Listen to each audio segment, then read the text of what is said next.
산다. 그래서 지혜가 얼마나 중요해요. 여러분, 기초가 나쁘면 다 무너지잖아요.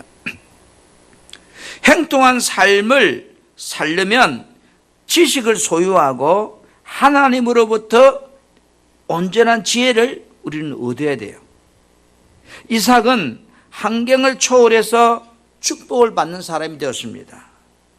그의 생애를 관찰해 보면 환경을 초월해서 축복받는 비결을 우리가 성경에서 발견할 수 있어요. 오늘 본문 26장을 보면 이삭이 어느 때에 복을 받았어요? 흉년일 때, 너무 힘들다고 말하는 때, 안 된다고 말하는 그때에 행통한 복을 받았어요. 여러분, 지금 우리 사회가 IMF 때보다 어렵다고 그래요. 그래서 살 길을 찾아서 사람들이 어려우면 떠나잖아요. 그처럼 이삭도 사는 가나안 땅에 흉년이 들었으니까 농사를 할 수 없으니까 들리는 소문에 애굽 땅에는 물이 풍부하고 농사가 가능하다는 이야기를 들었겠죠. 그래서 가족을 거느리고 흉년을 피해서 애굽으로 내려갑니다. 애굽으로 가는 도중에 그랄이라고 하는 한 곳에 머물게 되죠. 그 잠시 머물 때 하나님이 그곳에서 이삭을 부르십니다. 그런데 그 말씀이 오늘 이 본문이잖아요. 12절에 이삭이 그 땅에서 농사에서 100배는 얻었다. 그리고 창대하게 되고 거부가 되었다. 그 땅은 지금은 이제 환경이 좋은 땅이 아니에요. 가뭄이 든 땅이에요. 환경을 초월해서 우리가 축복을 받는 비결이 어디에 있을까? 바로 믿음과 지혜 안에 있다는 거죠. 사람들은 나름대로 다 믿음을 가지고 있어요. 믿는 사람이든 믿지 않는 사람들 믿음을 다 가지고 있다고요. 그런데 하나님을 어떤 하나님을 믿느냐고 질문해 보면 그들의 대답에 믿음은 가지각색이에요. 이삭은 환경을 초월한 축복을 받는 비결은 물론 하나님을 믿었지요. 그런데 이삭은 그 믿음을 하나님이 복 주시는 하나님이라고 하는 그 믿음의 지혜를 가진 거예요. 하나님이 복을 주신다. 이게 이삭이 가했던 지혜예요. 그래서 이삭은 그라에 도착했을 때 하나님께 하시는 말씀 앞에 뭐예요? 순종했다. 26장 3절에 보면 그 땅에 거류하며 나는 그 조건부잖아요. 하나님이 복을 주는데 조건부예요. 너가 내 말을 듣고 그대로 순종하면 내가 너에게 복을 주겠다. 여러분, 지혜는요, 내가 지식은 아는 것이라면 지혜는 아는 것을 활용하고 판단하는 게 지혜예요. 하나님이 복 준다고 약속해 알아요. 하나님 믿으면 잘 때, 하나님 믿으면 행동해, 하나님 복 주시는 분이 알아요. 이 지식이에요, 지식. 그러나 지식을 가지고 복이 안 돼요. 지식을 내가 활용하는 지혜, 믿는 지혜로 바꿀 때 그것이 내 것이 되는 거잖아요. 하나님께서 이삭에게 이 땅에 거류하면, 여러분, 이 땅은 어떤 땅이라고요? 흉년이 들어서 살 수 없는 땅. 모두가 안 된다고 떠나는 땅. 그런데 우리가 창세기 20장 3절부터 5절 말씀 보면 이 땅에 거하며 거류하며 내가 너와 함께 복을 주겠다고 그렇게 약속하신 후에 참 이해 안 되는 말씀 5절에 있어요. 이는 아브라함이 내 말을 순종하고 내 명령과 내 규례와 내 법도를 지켰다고 이렇게 말해요. 아니, 내가 여기 거류하는 거하고 우리 아버지 아브라함이 하나님 말씀 지킨 거하고 무슨 상관이 있어요? 이 말은 너희 아버지 아브라함은 나의 말에 순종했다. 이 말은 너희 아버지 아브라함은 지혜로운 믿음의 사람이었다. 이런 뜻이에요. 너도 너희 아버지처럼 지혜로운 믿음의 사람이 되라는 그런 뜻이거든요. 에레미야 17장 7절에 여호와를 의지하며 여호와를 의뢰하는 그 사람은 복을 받을 것이라 그랬어요. 너도 아브라함처럼 아버지처럼 순종하는 지혜로운 사람이 되면 행통하게 된다. 이게 하나님이 지금 이제 이삭에게 하는 말씀이에요. 그래서 하나님께서 하시는 말씀을 듣고 이삭은 뭐요? 하나님께 믿음의 뿌리를 내렸습니다. 이 지혜예요. 하나님 말씀 앞에 순종하고 그 말씀대로 살면 복을 주신다는 이것을 믿고 행동으로 옮기는 것이 지혜란 말이에요. 그 결과 그런 환경을 초월하는 행동하는 복을 받게 되죠. 여러분 골로새서 2장 6절 7절 말씀을 같이 한번 우리 이 말씀을 보기를 원해요. 그러므로 시작. 그러므로 너희가 그리스도 예수를 주로 받았으니 그 안에서 행하되 그 안에 뿌리를 박으며 세움을 받아 교훈을 받은 대로 믿음에 굳게 서서 감사함을 넘치게 하라. 여러분은 예수님을 나의 주인으로 영접했었는가요?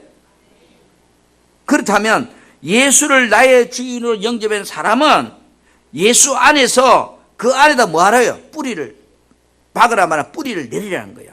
아멘. 예수 안에다가 뿌리를 박으며 거기다가 내 삶을 세우고 하나님 말씀을 받은 대로 믿음에 굳게 서는 삶을 살라고 합니다.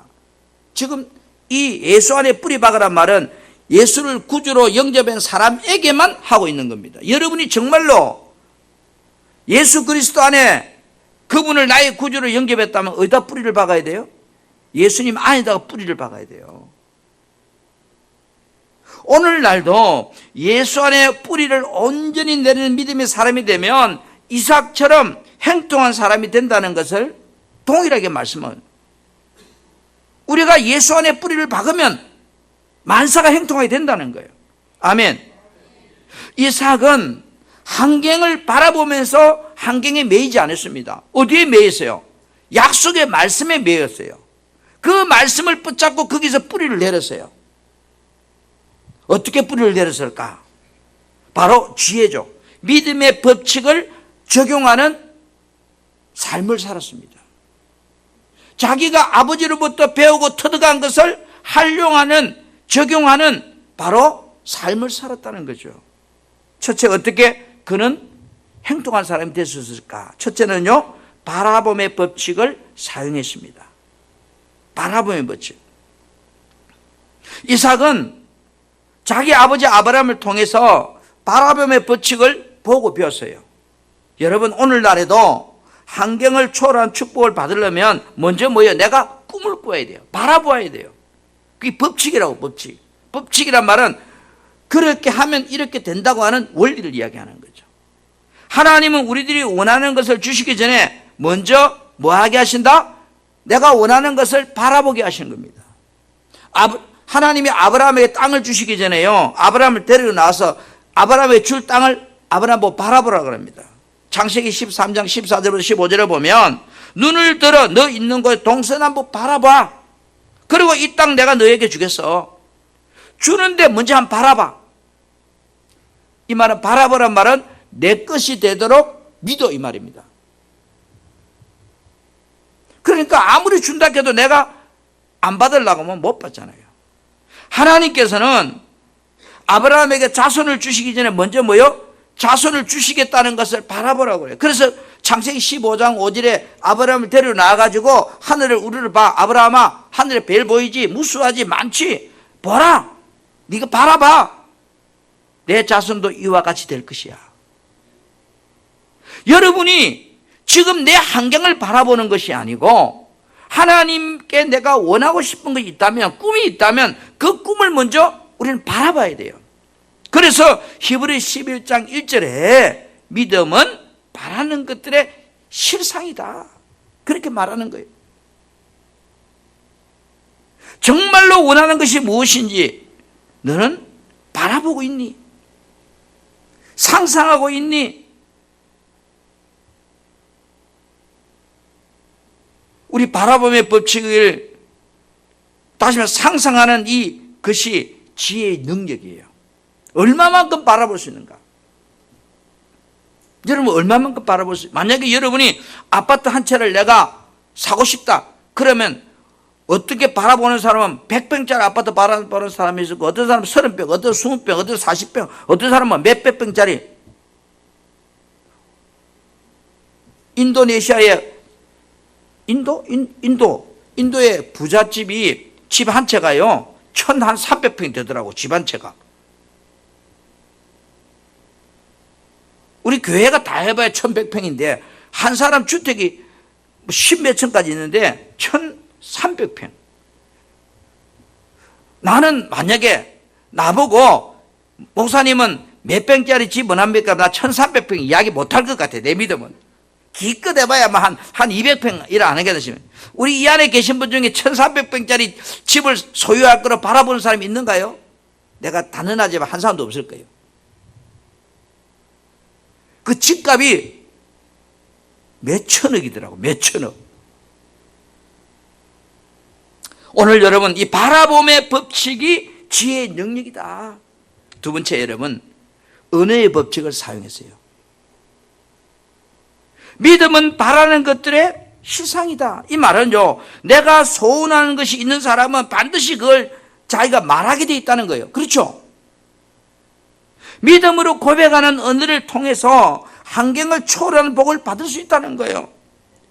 여러분, 창세기 1장에 하나님이 태초에 천지를 창조하신 할 때 전부 다 뭐요? 하나님이 흙을 빚어 만드는 게 아니고 당신의 말로서 다 천지를 창조해 버립니다. 히브리 11장 3절에 믿음으로, 이 말은 믿음, 말하는 것이 그대로 된다는 것을 믿고, 이 말은 모든 죄가 하나님 말씀으로 지어준 줄 우리가 안 하니, 내가 말하면 그대로 이루어진다는 것을 믿고 말했다는 거예요. 말은 그 사람의 삶의 미래를 창조하는 재료와 같은 거예요. 자신의 삶의 미래를 창조하는 씨앗과 같은 거예요. 말을 심으면 그 말에 대한 뭐가 맺혀요? 열매가 맺힙니다. 그래서 말은 눈에 보이는 현상이고 말은 결코 내 삶을 끌어가는 시상이 되는 겁니다. 하나님께서도 보세요. 빛이 있으라 그렇게 말씀하니까 빛이 있었다 했잖아요. 단순히 말은 소리가 아니고 힘을 가진 에너지다. 에너지. 그래서 이사야 55장 11절에 이렇게 말씀하잖아요. 내 입에서 나가는 말도 이와 같이 헛되이 내게로 도주. 내가 말했다면 그저 말로 돌아오는 것이 아니고 나를 기뻐하는 뜻을 이루며 내가 보낸 일을 형통함이라. 내가 말했다면 말로 끝나는 것이 아니고 그 말은 결과를 가지고 나에게 기쁨으로 가져오더라 이 말이에요.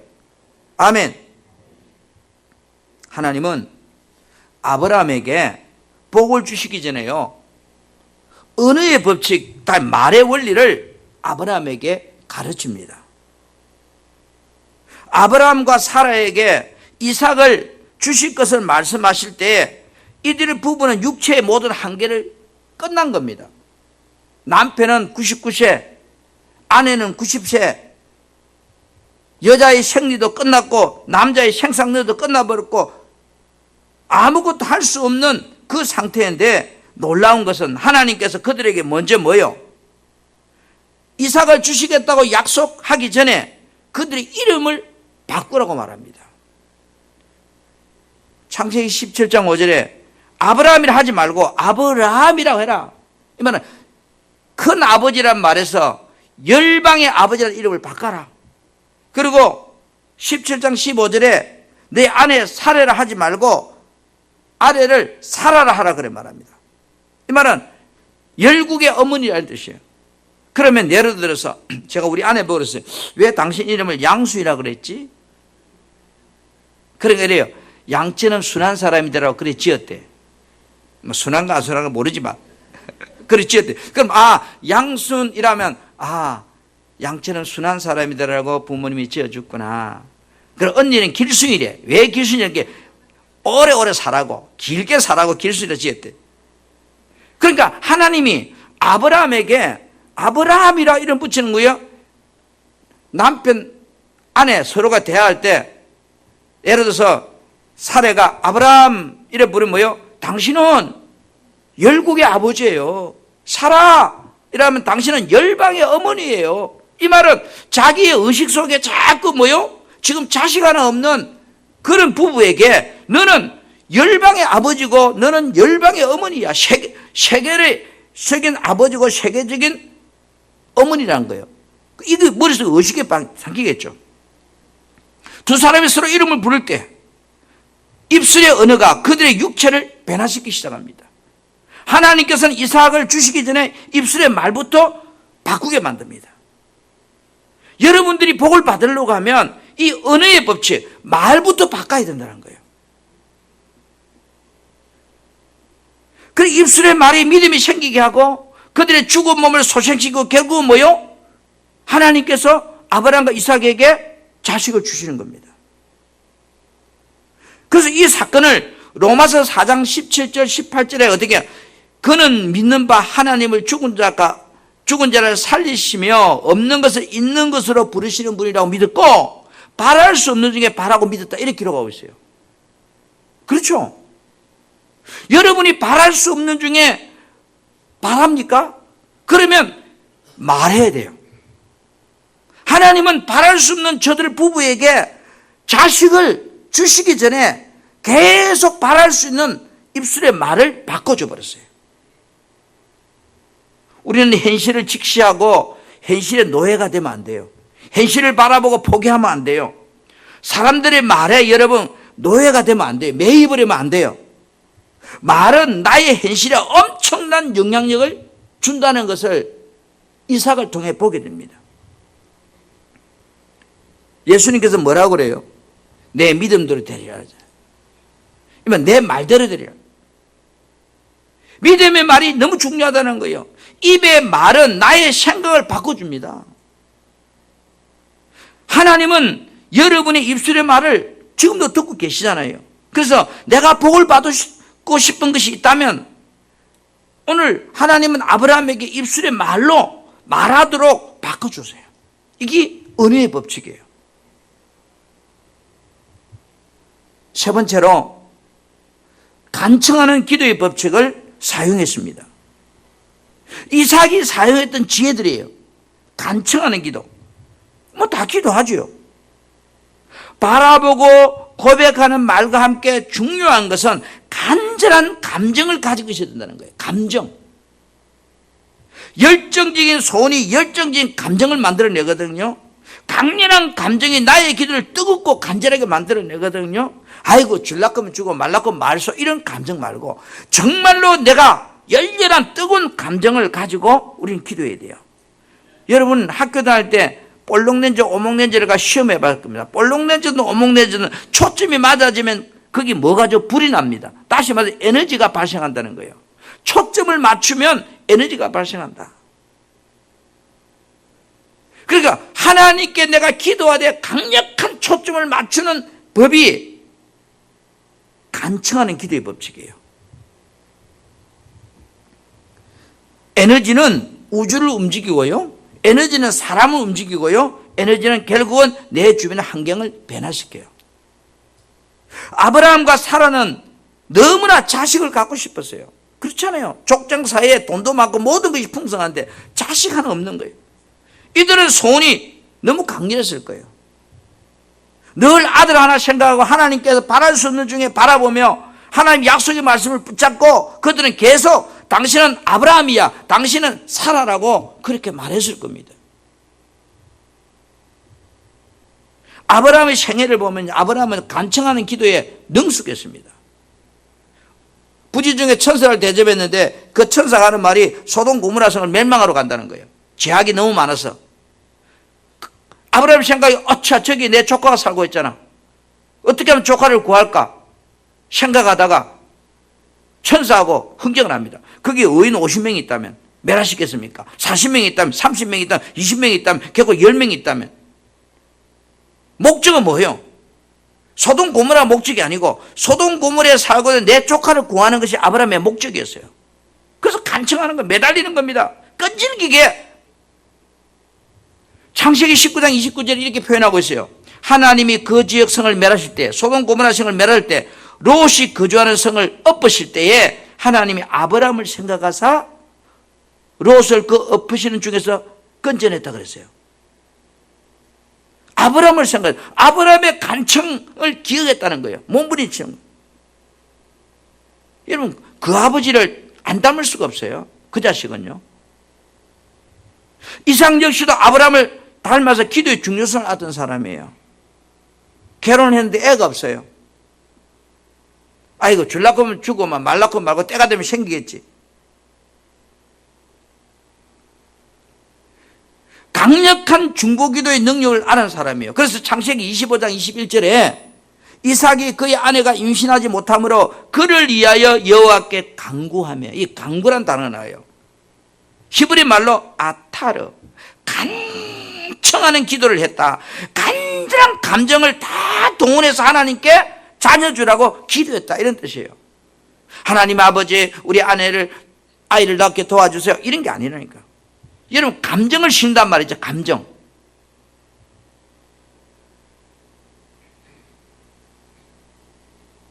그래서 찬양은요, 감정을 발산하게 만듭니다. 그래서 은혜가 깊어지는 거예요. 말씀은 들으면 들어서 우리가 예민해지고 날카로워지는 반면에, 찬양은 내가 감정이 풍성해짐을 통해서 그 날카로운 말씀이 내 속에 비수어가지고 꽂히게 들리게 만드는 것이 찬양의 중요성이에요.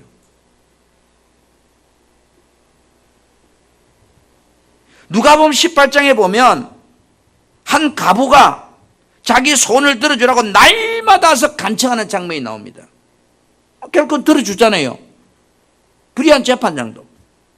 예수님께서도 이 간청의 기도에 대해서 얼마나 중요한지를 지적하고 있거든요. 누가복음 18장 7절에 보면 그 밤낮 부르짖는 택한 자의 원한을 풀어주지 않겠느냐 이랬어요. 그 밤낮 부르짖는. 여러분, 주려면 주고 말라면 말소, 이게 아니고 목숨을 건 정말로 간절한 마음으로, 사무치는 마음으로 간청하는 기도의 법칙을 이삭이 사용했어요. 예를 들어서 항무지 같은 땅에다 씨앗을 뿌려놓고 내가 해야 될 일은 가서 물도 주고 김도 메고, 그것도 해야 되겠죠.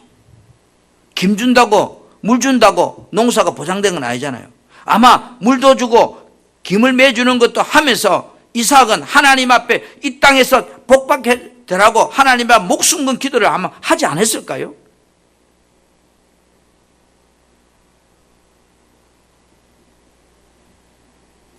여러분, 우리의 삶도 얼마든지 변화될 수 있다고, 얼마든지 역전의 인생을 살 수 있다고 저는 믿습니다. 왜요? 마라의 썰물이 단물로 변했는데요. 썰물이 단물로 변했는데요. 노예였던 요셉이 국무총리가 되었는데요. 아니, 전쟁의 포로로 끌려간 다니엘이 그 나라의 2인자가 됐는데요. 우리말 국무총리가 됐는데요. 그렇다면 우리 인생도 역전될 수 있잖아요. 뭐 환경이 어려운 거요? 어려운 거는 부자도 어렵고 가난도 어려운 건 피자 마찬가지예요. 돈이 많은 사람은 많은 대로 어렵고 없는 사람은 없는 대로 어려워요. 제가 그랬어요. 야, 큰 교회는 큰 교회대로 어렵고 작은 교회는 작은 교회도 어렵다. 작은 교회는 어려움이 100이면 큰 교회는 어려움이 1000이다. 우리가 볼 때 부자는 어려움이 없을 것 같은가요? 어려움을 타개하는 방법이 얼마나 내가 간청하는 감정을 동반한 간절한 기도의 삶을 하고 있느냐 하는 것이 지혜예요. 그래서 여러분, 기도는 내가 하나님을 붙잡는 방법이거든요. 하나님을 붙잡으면 시대를 초월해서, 환경을 초월해서 행동하게 될 수 있습니다. 다니엘 보세요. 포로 주제에 뭐 집까지 놈이 무슨 빼앗이 있어요. 그러나 다니엘은 간절한 기도가 시대를 초월하고 환경을 초월합니다. 내가 좀 잘 되니까 질투하고 시기하잖아요. 다니엘서 6장 10절을 보니까 다니엘이 이 조세의 왕이 도장이 찍힌 것을 알고도, 이 말은 뭘까요? 집에 돌아가서 옛날에 하던 기도했단 말은, 저들이 나를 죽이려는 걸 알았으니까 하나님 앞에 기도를 멈출 수는 없고, 기도는 하되 그 기도가 자기를 죽이려고 말하기 전 상황과 지금의 기도 모습은 똑같은데 그 심정은 얼마나 다를까요? 내가 태평할 때 기도의 심정과 내가 지금 목숨을 건 상태의 기도의 심정은 하늘과 땅차예요. 여러분이 힘들고 어려우면 어려울수록 더 간절한 마음으로 기도해야 된다 이 말이에요. 그랬더니 다니엘이 뭐요? 6장 28절에 보니까 다리오 왕 때도 고레스 왕 때도 대를 이어서 행동했더래요. 행동했다. 시대가 바뀌었어요. 왕들이 바뀌었어요. 그래도 그 인생은 행동했다는 거예요.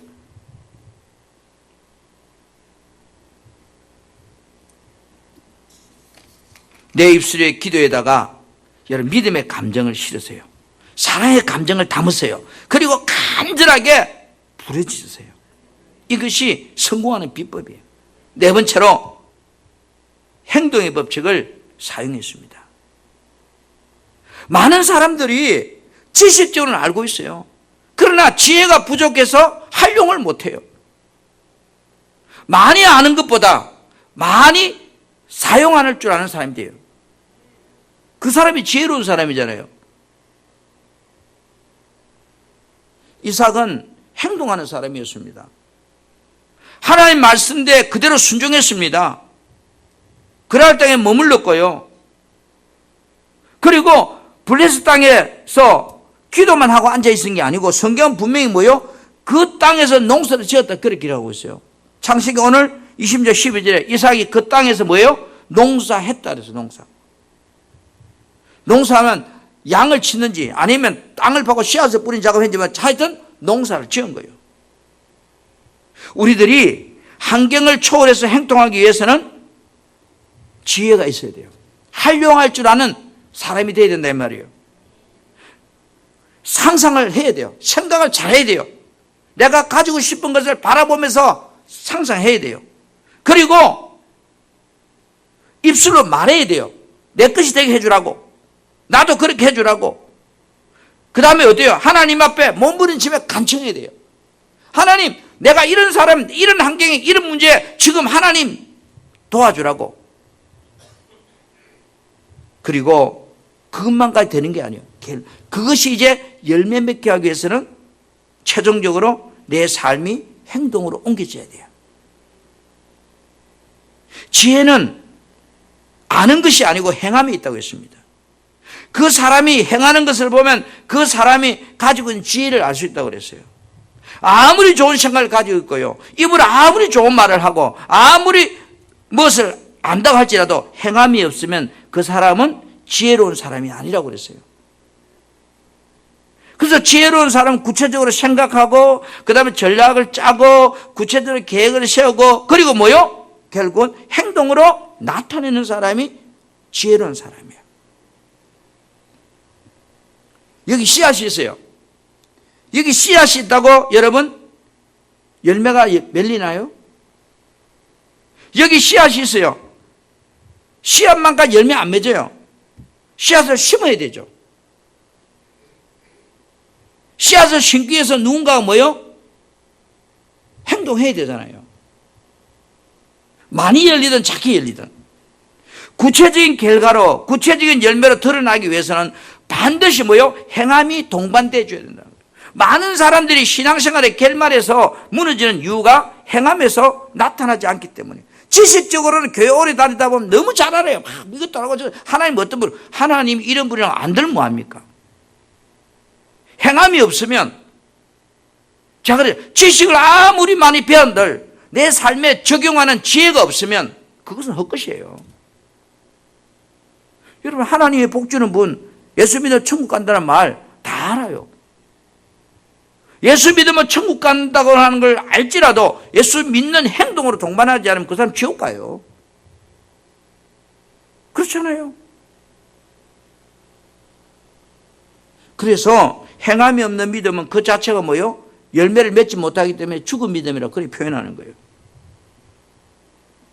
우리는 하나님 말씀을 붙잡고 하나님과 함께 하려고 하는 이 지혜가 있어야 돼요. 나의 삶에 하나님이 함께 하시고 하나님과 동행하면 환경을 초월한 이삭처럼 행동한 자가 될 수 있기 때문이에요. 여러분 요셉을 한번 봐세요. 요셉은 행동했다 그랬어요. 한마디로 사람들은요 돈을 쫓아갑니다. 돈 쫓아가는 사람은 돈이 안 따라와요.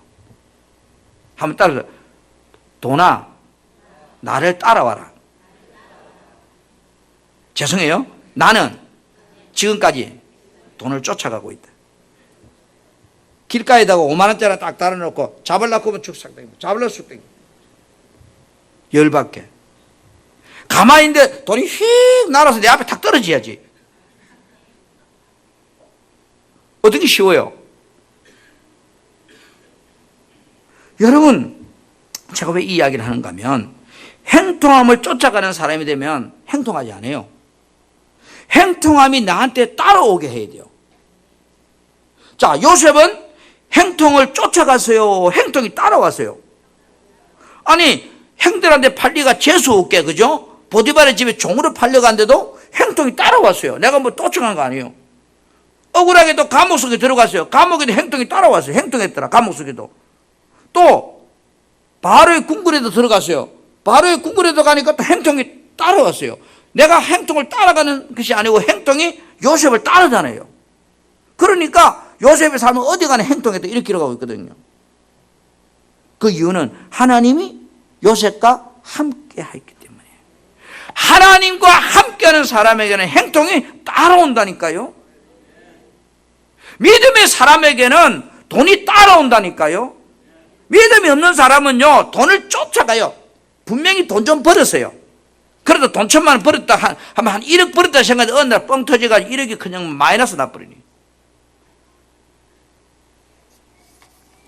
여러분, 우리는 내 삶에 고난이 없을 거라고 착각하지 마세요. 예수 믿으면 고난이 없을 거야, 예수 믿으면 뭐 할 거야 생각을 버렸어요.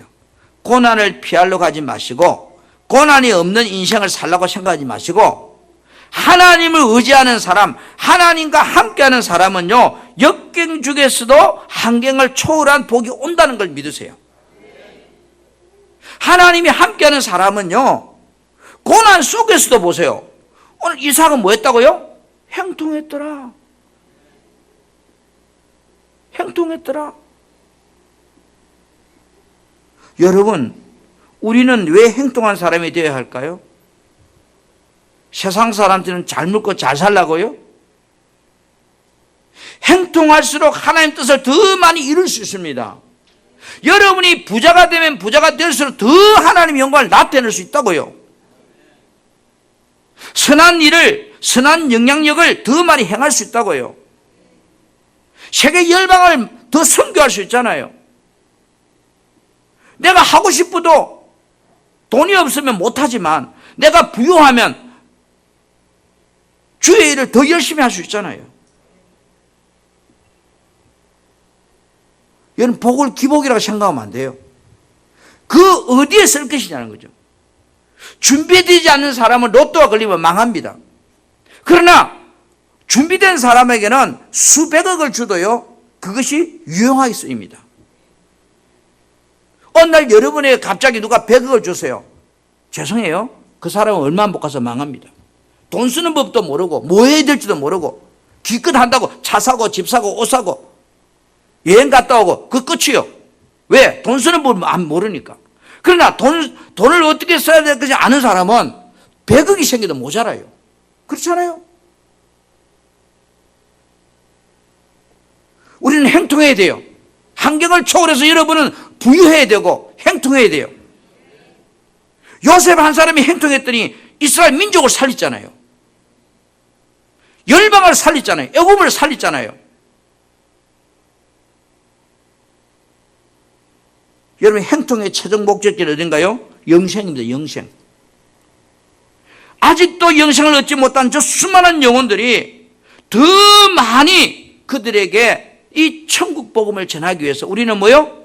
환경을 초월한 행통한 축복을 받아야 돼요. 그러려면 여러분, 환경 따지지 마세요.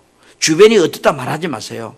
하나님 말씀을 붙잡고 하나님 말씀을 가지고 내가 하나님 주신 지혜를 가지고 그거를 적용하려고 하십시오. 이삭처럼 바라보며 버티고 쓰세요. 하나님 나에게 예를 들어서 돈 1,000억 주세요. 그러면 그 1,000억을 내가 바라보세요. 정말로 1,000억이 온다고 믿으세요.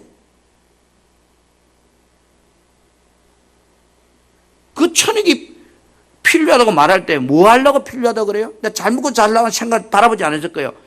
하나님 내게 이 행통을 주신다면 내가 하나님 나라를 위해서 쓰겠다고 하는 결론이 이미 나와 있어야 돼요. 저는 여러분들이 행통해지기를 축복합니다.